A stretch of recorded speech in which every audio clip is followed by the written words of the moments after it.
చేతులు జోడించి ఆత్మీయులైన మిమ్మల్ని అందరినీ నేను ప్రాధేయపడి చెప్తున్నాను, మీకు ప్రతి రాత్రి పడక మీదకి వెళ్ళే మునిపే ఆ రోజంతట్లో జరిగిన బలహీనమైన క్షణాలు, బలహీనమైన మాటలు, క్రియలు, ఆలోచనలు ఏమైనా ఉంటే ప్రతిరోజు ఏ నాటికానాడే ప్రభు దగ్గర మీరు ఒప్పుకొని వాటిని విడిచిపెట్టకపోతే అవి మీకు కలత నిద్రను కలుగు చేస్తాయి.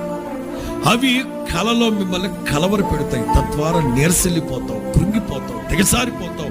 తద్వారా లేనిపోని రోగాలు తెచ్చిపెట్టుకుంటావు. అందుకే వాక్యం ఉంటుంది, ఏ నాటి లెక్క ఆనాడే మీరు.